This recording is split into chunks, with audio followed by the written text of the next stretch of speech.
Welcome back to another episode of Time Out for Black History. This is our thought for the day for March 8th, 2021.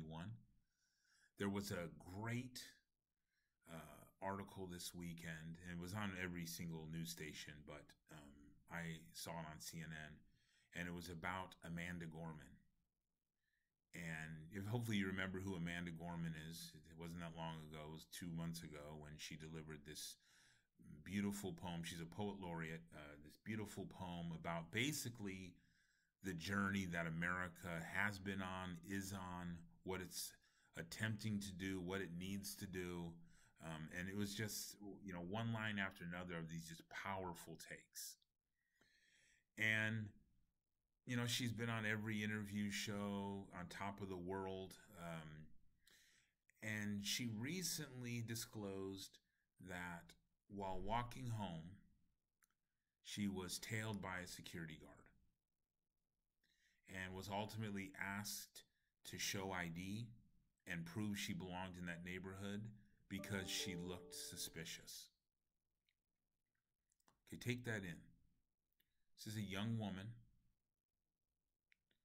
not a threat to anybody in any way whatsoever. She later talked about how she's a threat. She's a threat to traditional ways of thinking, but I'm talking about from the physical sense. But she was still stopped, asked to provide identification to prove that she belonged in a neighborhood because she looked suspicious, and she had to produce her ID and her buzzer to show she could buzz herself in before the security guard left her alone without an apology or anything else. Now, again, some people might say, oh, okay, whatever. Security guard doing their job. This is what the experience is for African American people all throughout this country. This process of having to prove that you belong. I tell my students each year, every year I get a new batch of students, there's a new batch of parents that I have to prove that I belong. I've had parents who have contacted me and said, what credentials do you have? I had a dad respond to me and say, do you teach U.S. history from the Black perspective? Time after time, my interactions with police officers are almost always the same. License and registration. What are you doing? Where are you going? Is this your vehicle? Have you ever been on parole or probation? Then it always steers toward, well, what do you do for a living? The minute I say, oh, I'm a teacher at Bellarmine, I've been there for about 20 years, their demeanor changes, everything changes. But having to go through that process every single time, when a new neighbor moves into the neighborhood or when I move into a new place, I got to go through this period of proving who I am. I've recently been talking to some people about getting my PhD. And when they ask why,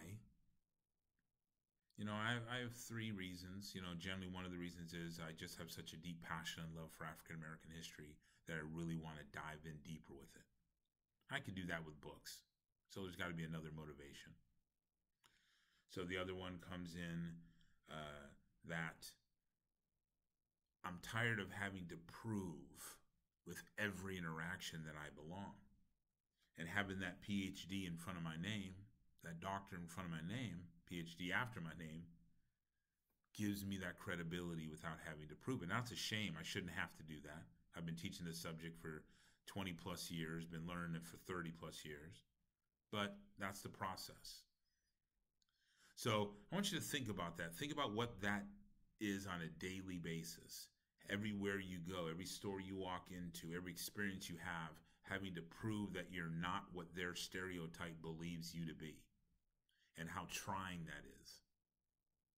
All right, so again, I love it when these stories come around that allow me to articulate and express what this is, what it's like, what it's like. For her to have to experience that, not fair, not okay. All right, thank you for tuning in and for listening. And again, go to Time Out for Black History, subscribe.